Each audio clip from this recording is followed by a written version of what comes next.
Hello. If you're doing the Pearson Edexcel GCSE 9 to 1 psychology syllabus, then this video is for you.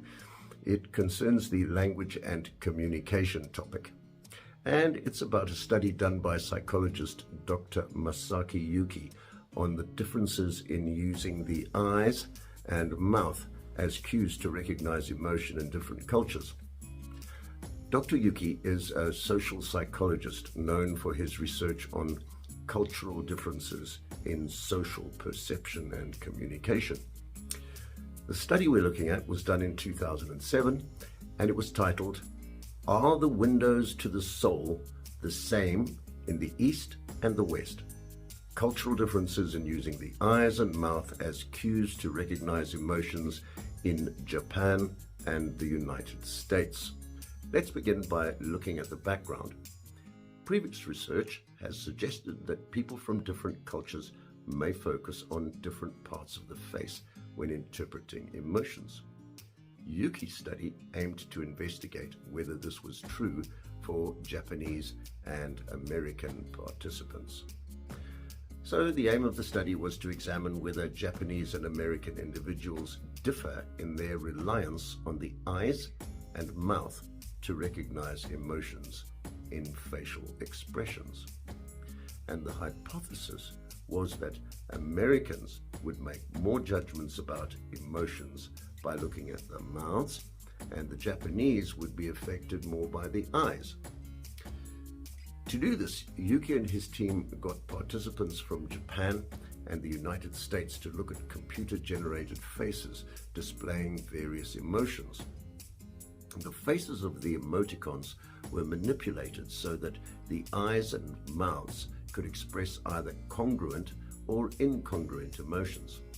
This means that with some emoticons, the expression of the eyes and mouth were in agreement, like happy eyes, happy mouth, or sad eyes, sad mouth. In others, the expressions weren't in agreement. For instance, there might be an emoticon that had happy eyes but a sad mouth, and so on. Participants were asked to identify the emotion displayed by each face. So let's see what they found out. Well, the results were that Japanese participants were more likely to rely on the eyes to recognize emotions, while American participants were more likely to focus on the mouth. This was especially evident when the eyes and mouth showed incongruent emotions. In other words, where they didn't agree.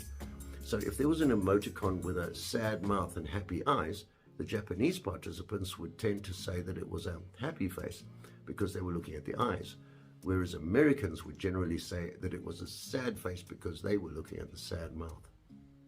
So the study concluded that cultural differences do exist in the way emotions are perceived through facial expressions.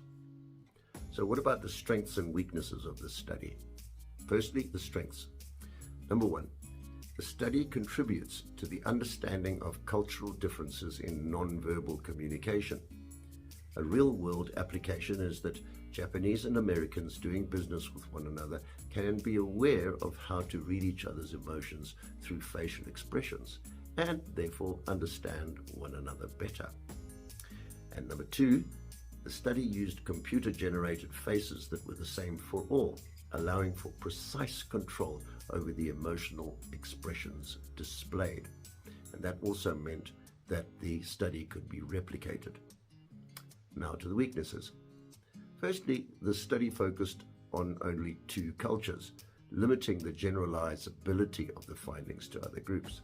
Of course, you could argue that they only set out to do the study with two groups. So is that really a weakness? And then the use of computer-generated emoticons might not capture the full complexity of real human expressions. Realistically, in face-to-face interaction, we don't normally interpret one another's emotions through emoticons, and emoticons are really only a representation of a real face.